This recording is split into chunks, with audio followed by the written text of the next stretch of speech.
You guys can explain this to them then. Really, you know, I think students can help each other out like that. So do you remember, we've been talking about liquids going into gases, breaking those intermolecular bonds.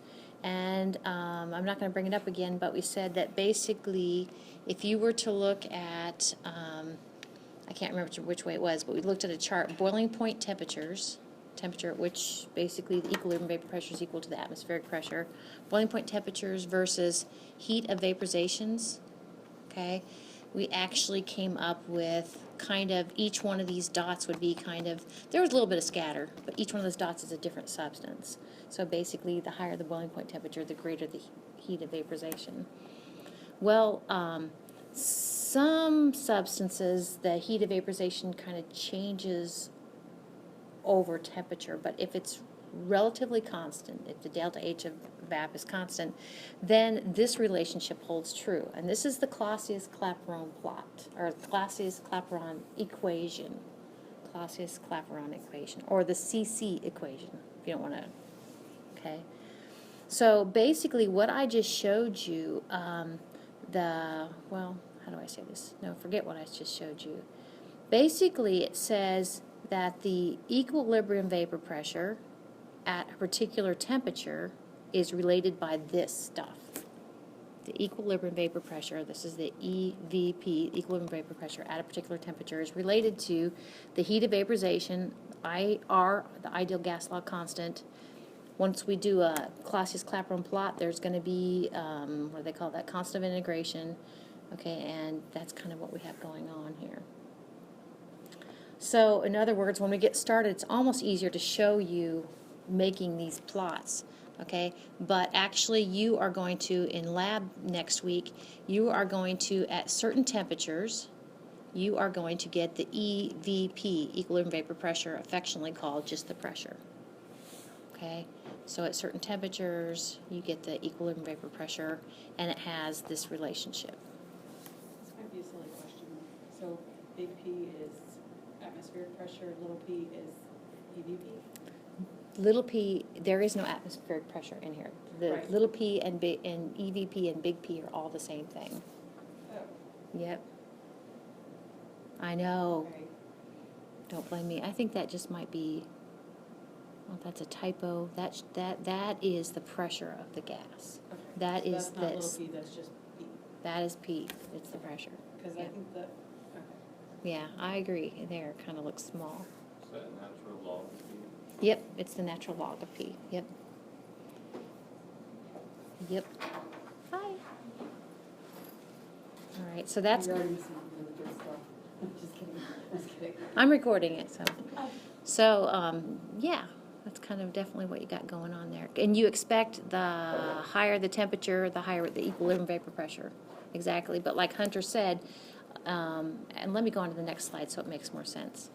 So a lot of times what we do in physical science is to look for something that we can plot. The Clausius Clapeyron equation, we want to plot that relationship.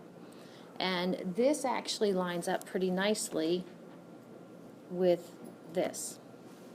So in this form, let me make an XY plot. If we plot along the y-axis, if we plot the natural log of the equilibrium vapor pressure, ln of P, along the y-axis, and if we plot the inverse of the temperature, that's going to have to be the Kelvin temperature, 1 over T along the x-axis, okay, some things become apparent. If you remember what M is slope. The slope of that line is going to be equal to, it's going to have a negative slope, by the way, when we start to see these Clausius Clapeyron plots. Here's my negative slope, and my M, or it's a line with a negative slope. The slope of that is equal to negative delta H VAP over R.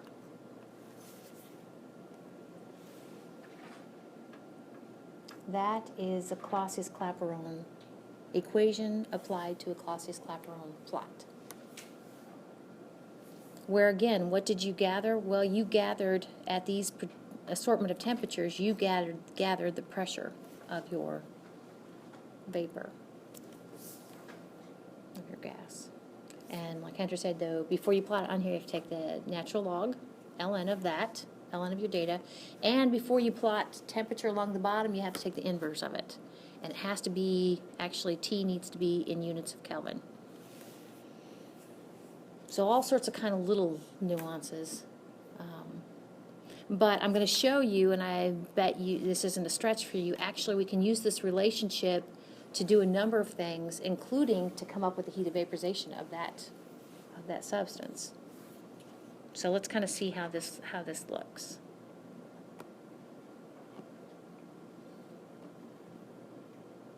Oh, this C term, that's actually your y-intercept. Okay. All right. So here are some different substances plotted. These are the Clausius Clapeyron plots, CC plots. And kind of back to what you said, Marie, that finally looks like a capital P to me. So that's the natural log of your pressure, your equilibrium vapor pressure. Now, along here, basically, the problem with your inverse of absolute temperatures is a lot of times they're very small. A lot of times they're 0.0032 or something like that. And it's irritating. That's basically what you get is the inverse of the absolute temperature of what you ran it at.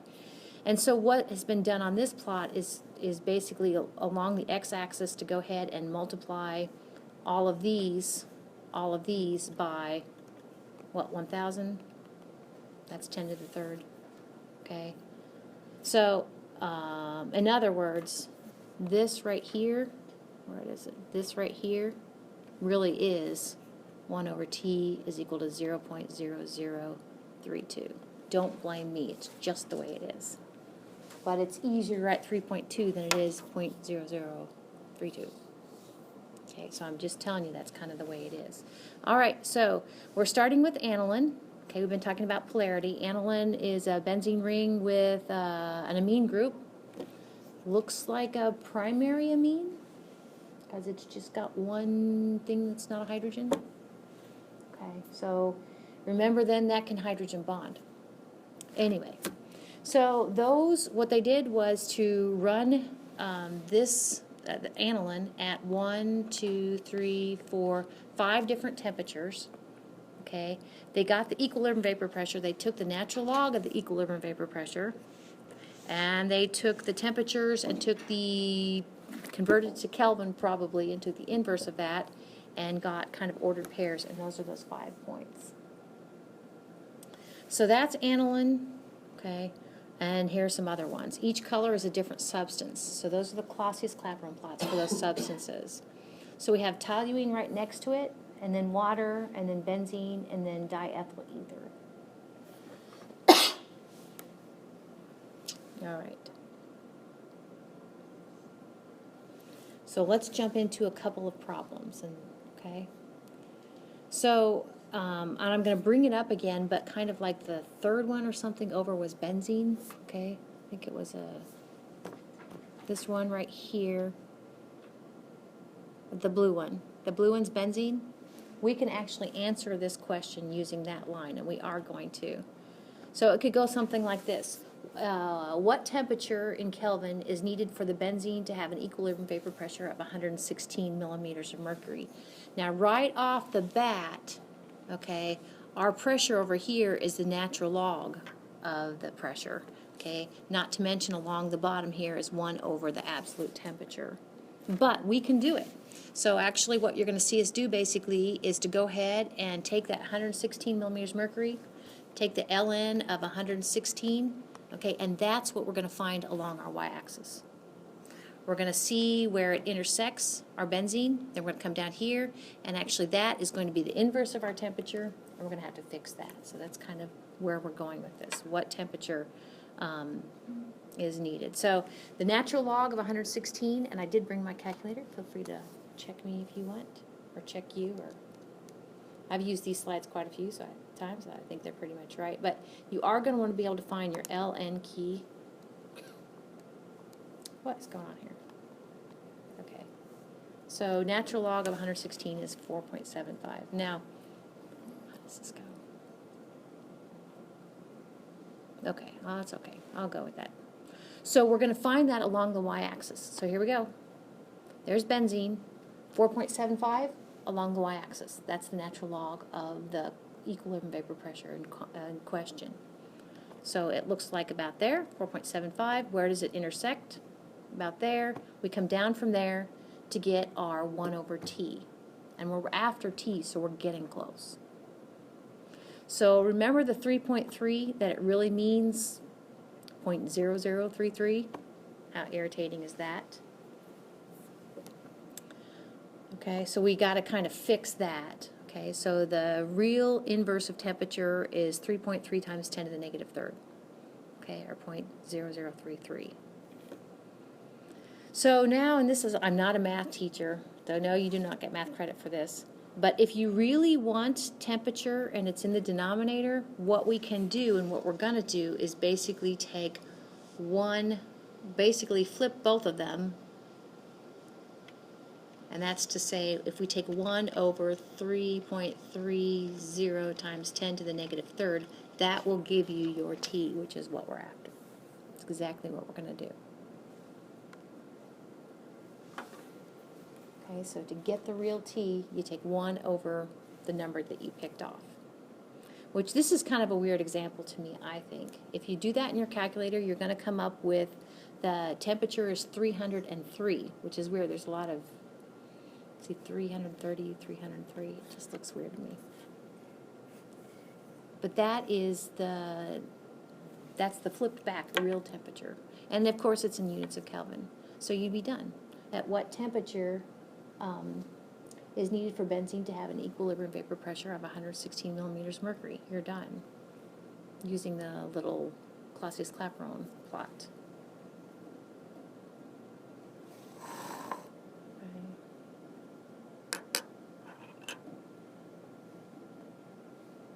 Trying to see if there's something new here. Okay. So like we've been talking, a Clausius Clapeyron plot is the natural log of P, equilibrium vapor pressure, versus 1 over T. You'll have a line that's got a negative slope, and the slope will have the value of a constant divided by a constant. Then the numerator of the constant is something specific to the substance, the heat of vaporization for that substance, divided by R, the ideal gas law constant. All right, so the R we need to use actually goes back to the R we used for our thermodynamic problems. There's like 2 R values, and so we're going to be using 0.00831. Units are kilojoules per mole Kelvin.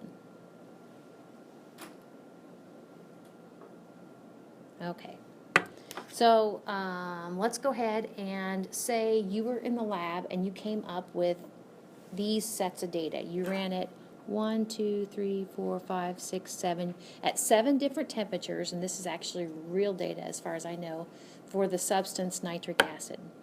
At 7 different temperatures, we were able to measure the equilibrium vapor pressure, or the pressure of nitric acid.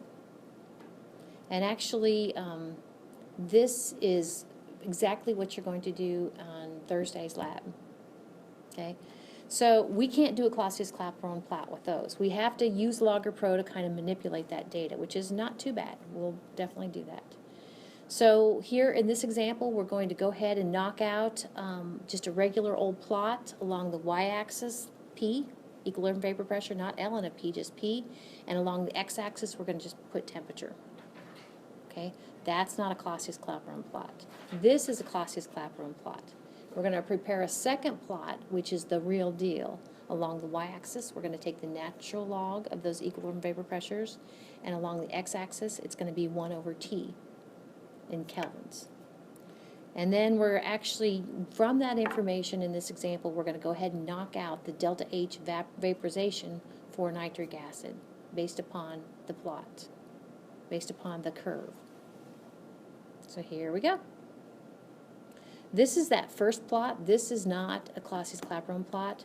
This actually is kind of what we looked at before. This is our equilibrium vapor pressure curve. Okay, basically we have just regular old pressure, equilibrium vapor pressure versus temperature. Okay, as temperature increases, the equilibrium vapor pressure increases, and it's got kind of this curve to it. All right. Well, here we're back to something that this is actually before Logger Pro. This is graphical analysis, but Logger Pro will do the same thing. It's just like an Excel spreadsheet. So we're going to manipulate that data. I think you guys have done this before. From the raw data, we need to get some calculated columns. Like the third column is temperature, but it's from Celsius to Kelvin. So what, we added 273, right, to get to the Kelvin temperature. You wouldn't have to do them in this order, but then to go ahead and kind of finish that thought for our numbers along the x-axis, we need to take the inverse of temperature, the inverse of the absolute temperature, and that's what this column does. So remember, in your 1 over t's, you're going to kind of have that sort of a magnitude. Then one last thing, we need to go ahead and fix our pressure. We can't just plot pressure along the y-axis. It's the natural log of the equilibrium vapor pressure. And Logger Pro has a function. It'll look something like, you'll do a calculated column for this over here. You'll do a calculated column. It'll do something like this, ln of, and like literally ln of brackets. And then in these brackets, you're going to pick, actually, you'll have a choice to pick this column. And that will create this column over here. All right, so it's looking like Clausius Clapeyron. It's going to have this along the y-axis and this along the x-axis. Those are our two columns that we're going to plot.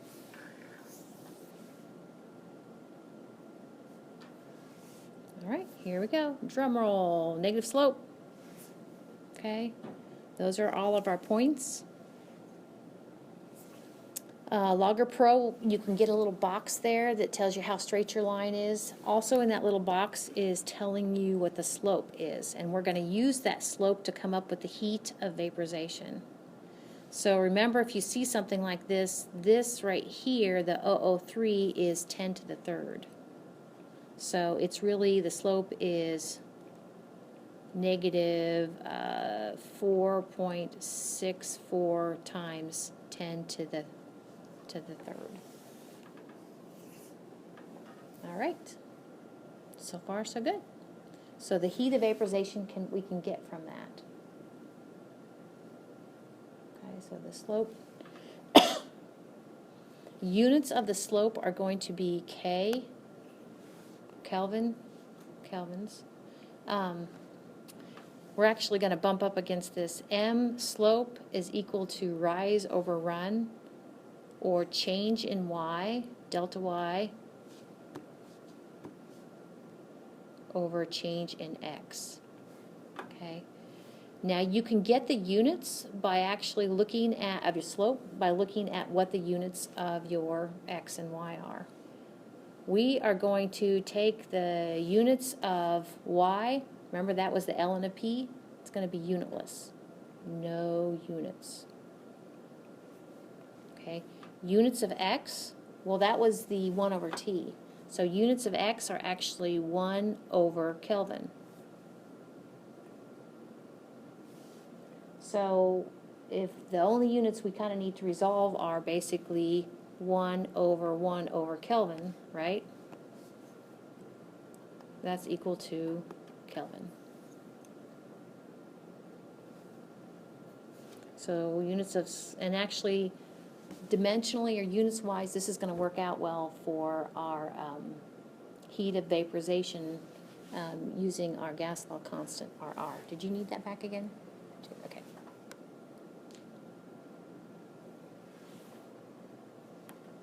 Ooh. All right. So according to the equation, the CC equation, the Clausius Clapeyron equation, to make a plot, M is always going to be equal to negative heat of vaporization divided by R. And if you're like me, I always have to concentrate. If I have this and I want this, I have to concentrate, how do I get that? But this one's not too bad. I kind of think of it as kind of crisscrossing across the equal sign, flattening it out per se. and the heat of vaporization is equal to negative slope times the ideal gas law constant R. Now remember, our slope is negative, and there's a negative there, so this is going to work out great. Both of our negatives are going to cancel. Pretty good.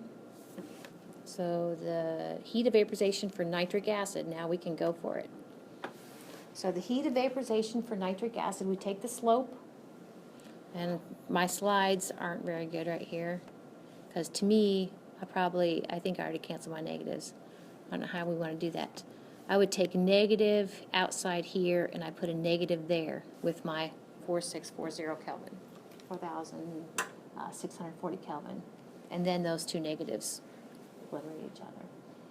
So I mentioned the units work out real well. So can you see where with the R value we're using, the units of Kelvin will cancel, and we're left with units of kilojoules per mole, which is a great unit for heat of vaporization. Heat of vaporization is energy per mole or energy per gram.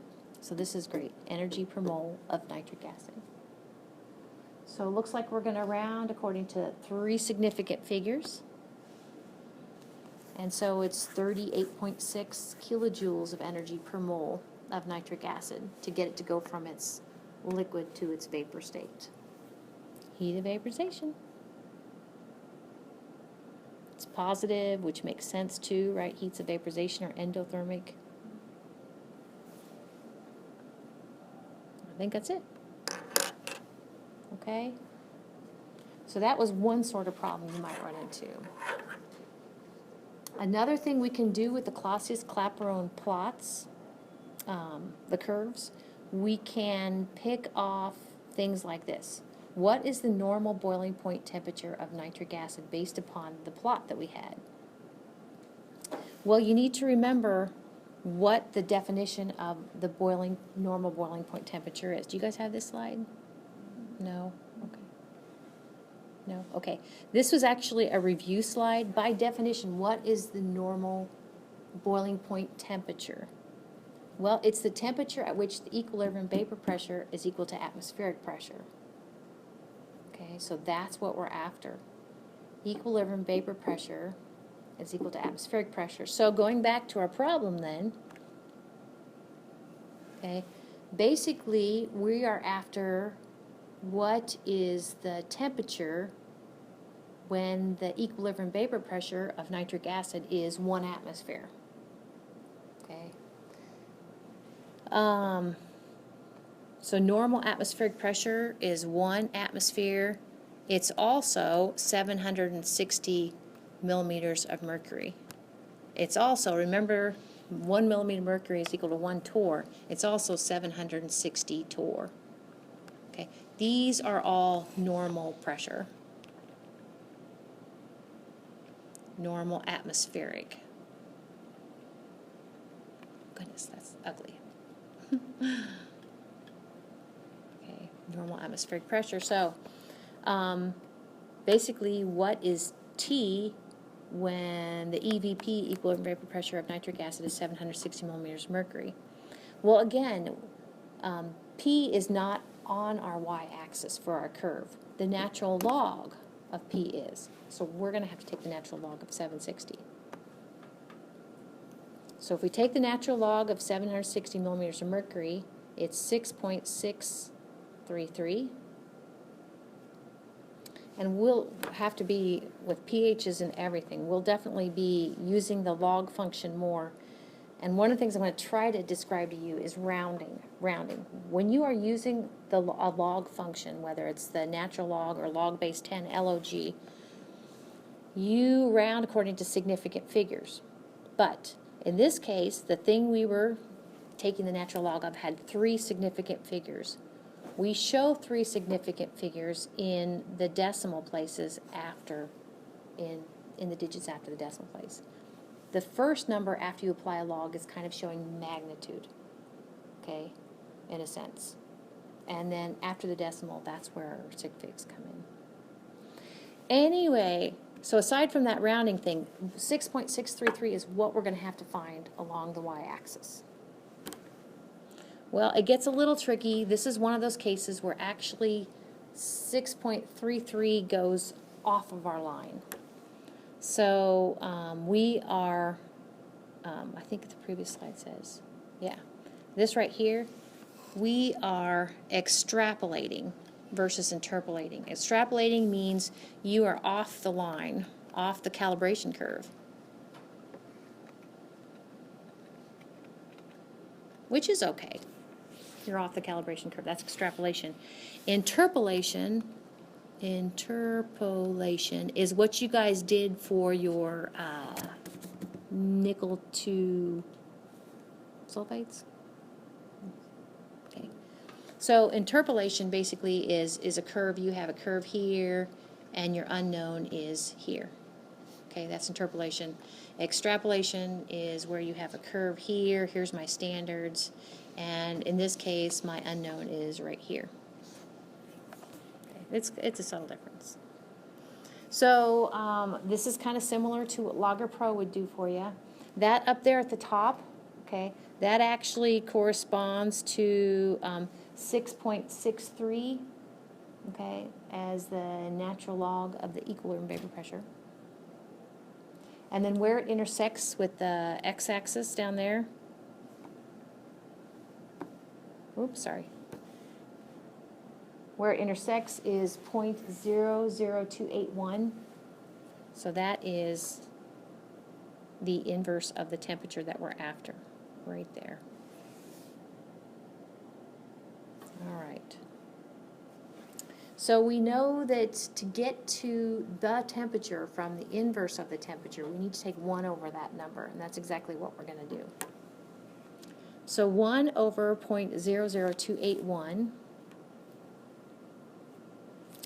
is, oh, look, I did a mistake here. Look, so these units right here, units are 1 over the inverse of Kelvin, which are Kelvin. Anyway, so 3 significant figures. That gives us a Kelvin temperature of 356 Kelvin. It's a lot of work to get the equilibrium vapor pressure at. So that's the normal boiling point temperature. And did it say it in Celsius? We're going to go in Celsius anyway. Oftentimes it will say Kelvin, people aren't as familiar with as Celsius. So remember, if we want to back that down to the Celsius scale, we subtract 273.15, which 273 is the same thing here as 273.15 because we're rounding according to decimals. So that 0.15 doesn't do anything. So 83 degrees Celsius. Right. All right. Another problem. Diethyl ether, a different curve. It was like the last curve up there. Okay, and actually it's the curve, but we're going to do a different type of problem here. This is a classic. And every time a teacher says, or every time I say it's a classic, it usually means it's going to be on the test. It usually means if you were going to take some sort of generalized exam in chemistry, good chance there'll be one of those too. But okay, so in this case, we didn't run it 7 times. We only ran it twice, basically. We did 2 temperatures and got the equilibrium vapor pressure for those. And we're supposed to come up with the heat of vaporization. Now, my next slide kind of tells you like what I would really do, because you'll usually have plenty of time on your test. I would think in terms of taking these 2 data points and how would I do a normal Clausius Clapeyron plot? Well, I know that I would need the ln of P over here, and I know that I would need 1 over the absolute temperature here. And then I know that my Clausius Clapeyron plots are generally always have a negative slope. So those are my kind of 2 data points there. And then I know, based upon how the Clausius Clapeyron equation works and the plot works, that the slope of that line would be equal to negative delta H VAP over R. I know all of that stuff. And if I was doing a test, if I was doing a problem on a test like this, I probably would doodle that. I would. Because it would just make me feel so much better. Because I would know that I could go ahead and convert those pressures into the natural log. I can do that. I can take those temperatures, convert them to Kelvin, convert them, from Celsius to Kelvin, and take the inverse of that. I know that. And then one more thing while we're at it, you guys know this, and I mentioned just a minute ago, that any slope of any line, any straight line, is equal to the change in y over the change in x. And for whatever reason, we usually go 2 minus 1. So actually, the change in y, I can get from y to, like, the natural log of the second pressure minus y1, the natural log of the first pressure, divided by, I can get delta x by 1 over x2, okay, like the inverse of the absolute temperature of the second one, minus 1 over x1, the inverse of the absolute temperature of the first one. I can do that. And like, these are real numbers. I get all excited. These are just like real deal numbers. If you plug those numbers in, you get the slope, and the problem here is to come up with the heat of vaporization. So that's kind of what we're going to do. That's kind of what's shown here on these next slides. I would really kind of think of it in that lines. Now, I think this is one of a few topics where Petrucci actually has a little box where he has an equation that you can memorize about the relationship of these variables, and I don't memorize it. I memorize very little in chemistry. Okay.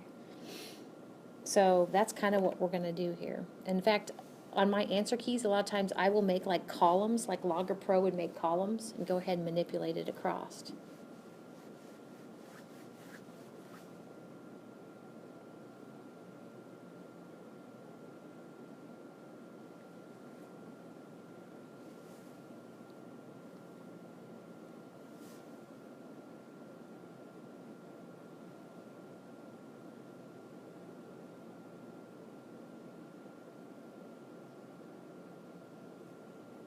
All right. Here we go. So the first point, temperature and pressure, are given there. So already kind of trying to fix the temperature. It was in Celsius. We got to get it to Kelvin. So if we add 273.15 to negative 22.8, we get a Kelvin temperature of 250.4 for point 1. Let's go ahead and kind of address point 2. It had a temperature of 25. If we add 273.15 to that, now I'm going to go ahead and include it. I am including 273.15 in this case because it does make a difference. Then the Kelvin temperature we're going to be working with for that second point is 298.2 Kelvin. And you go get a cup of coffee. Okay.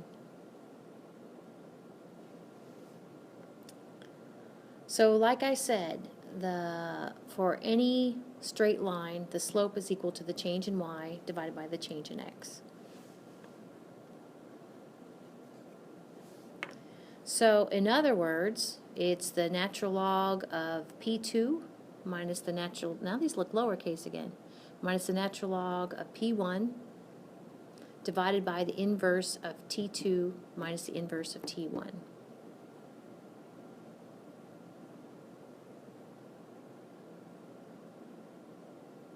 See, here's where I might go ahead on my table, just like Logger Pro does, and I might go ahead and knock these out in my table. You know, they'd be another column, maybe 2 more columns, and then I would just plug them in. Now, one of the things about the law of logs, in this case natural logs, that I'm going to show you is this. If you have a difference, and we'll be using this later in Chem 2, if you have a difference like this, the natural log of x minus the natural log of y, you can actually kind of combine those, okay, make it a quotient, x over y, or in this case P2 over P1, and take the single natural log of that ratio. So it's just kind of a way of simplifying those two natural logs. Okay, now we're ready to plug in all those values. Looks kind of messy, but welcome to Chem 2. So it'd be the natural log of 534 divided by 57.0, end quantity, divided by 1 over 298.2 Kelvin minus 1 over 250.4 Kelvin.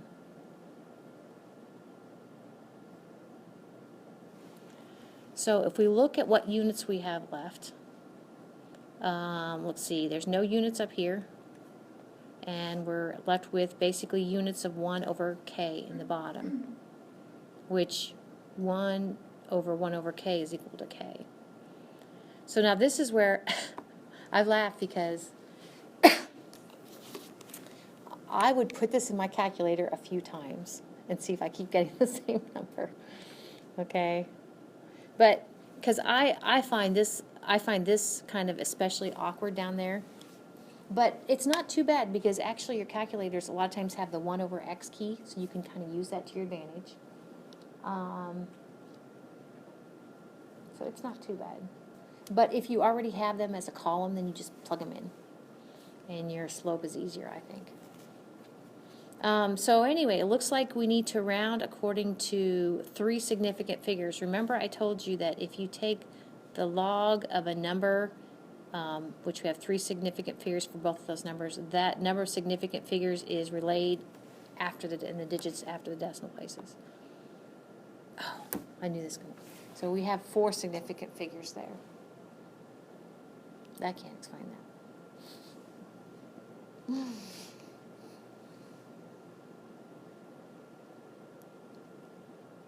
Because I think it should just be 3.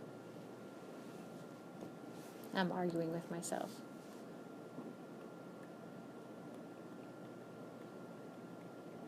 I would accept either one of those answers. That's a 3490. And that's just the slope.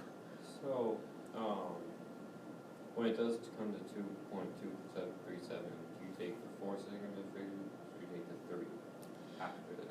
Yeah, I really think that this is relaying, since it came from applying a log, I really think that that's 3. I really do. And that's why, I think this is probably a better answer. We use logs when we talk about pHs and stuff too. So, all right. So we're not quite done. That was just the slope. So m is equal to negative delta h over r. We're going to use that now. We're going to flatten it out. Of course, then delta h is equal to negative mr. And now we're ready to just go ahead and plug in our m and bring in the r. So yeah, I like how this was written better. Remember my last one? Yeah. So the heat of vaporization is, for diethyl ether, right, is negative slope times r. So negative 3,494 Kelvin, or 90 Kelvin, times 0.00831. R is units are kilojoules per mole Kelvin. And again, if we look at what cancels, kelvins cancel. Okay, so we're left with units of kilojoules per mole, which is perfect for heat of vaporizations. So 3 sig figs? I think so. So it would be positive 29.0 kilojoules per mole.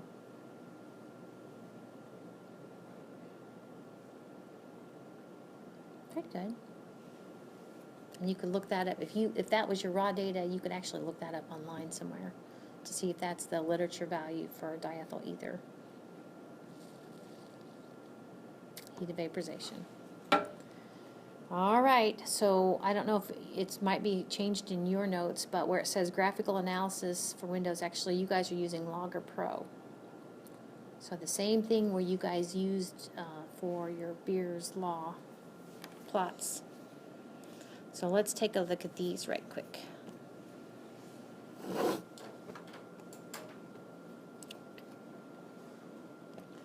think I saved. 28.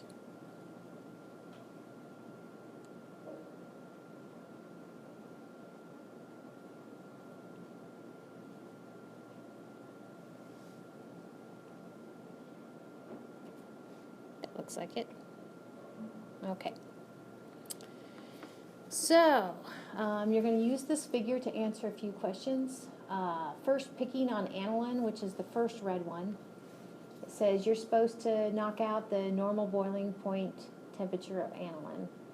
So it's going to be kind of similar to what we did for nitric acid. Normal boiling point temperature means basically your equilibrium vapor pressure is 760 millimeters of mercury. So you take the natural log of 760, find it along the y-axis, and see where it intercepts with that red line. Come down here, and that will be your 1/T, and then you have to massage that back, okay? Looks like you can leave it in units of Kelvin or go ahead and take it to Celsius, either way. Then, okay, I think you got all this. Blah, blah, blah, blah. Then, take the inverse of that. Yep, just like we did in class.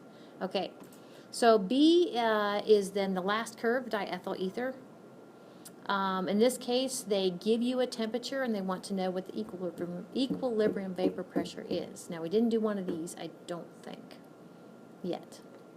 So in that case, you're going to take the temperature, you're going to have to convert that 25 to Kelvin, you're going to take 1/T and then see where it is over here, okay? Then you're going to come up here, and then you're going to pick off your corresponding natural log of pressure. Now here's where the deal goes. If you want to unpack that natural log of P, you're going to have to use, on your calculator, there's little e to the x, that's what you're going to use. ln, the natural log, is kind of base e, so you find your e to the x key. There should be e to an x key, and you take your e raised to whatever this number is over here to get back to the pressure from the natural log of pressure. Okay? All right. And I think there are some hints, like Patricia has some math stuff at the back. You might have log sheets. But, okay. Next one. Cyclohexanol. It gives the temperature and pressure for 2 runs. And it's kind of like one of the last problems we did, where you have to knock out the heat of vaporization. And this is where I said you kind of think of it as being 2 points on a graph with a negative slope. This is very similar to what we just did. And see, this table down here is kind of a route that I would go. Okay, so that there's the 2 points. And, oops, sorry, I guess that was it. I guess I didn't finish it, but I did find it. So then you just put these points in here, and you take these points from here. All right, next one, dealing with methanol. Now this one, I made these up last year, so I'm kind of, it gives you 1 point, the temperature and the equilibrium vapor pressure. And you're going to have to use other things in your textbook to come up with the normal boiling point temperature of methanol. Oh yeah, so here's my hints. That's not too bad. The other thing it gives you is, see that 38.0, that's the heat of vaporization. So that's the other information. So I went ahead and pulled that for you. So if you have the heat of vaporization and you have basically almost the slope minus 1 point, you can actually get to that 1 point. Is that all I say? Okay. So basically these quantities, you know the heat of vaporization, 38.0, you know R of course, okay? And you know three of these four variables. I know it's ugly, but again, Chem 2 can get ugly. That is what you're after, T2. All right, another one. Oh yeah, so this is the one where you'll need Logger Pro to work this. Use Logger Pro to graph this. I say worth 5 points. Well, while it's unfolding, notice the 1 through 5, those are different data points. They're like ordered pairs. So there are 5 different temperatures. The equilibrium vapor pressure is given at each temperature. So you're going to do exactly what we did for nitric acid in class. These are the green are the calculated columns. The black ones with the purple checks, that's the raw data. Here's your plot. It's going to be a negative slope, the natural log of P over 1 versus 1 over T. So it's exactly. Is that the last one, probably? Oh, yeah, that was it. Okay? So I'll push these out there, and that's all I got. Welcome to the Clausius Clapeyron plot. You know that commercial, and I got my mom a clapper for Christmas. She does not like it, so she gave it back actually. But you know, where they go clap on, clap off. I always think of that when I just think of the Clausius Clapeyron plot. Clap on, clap off, clap on. Anyway, thanks for indulging me.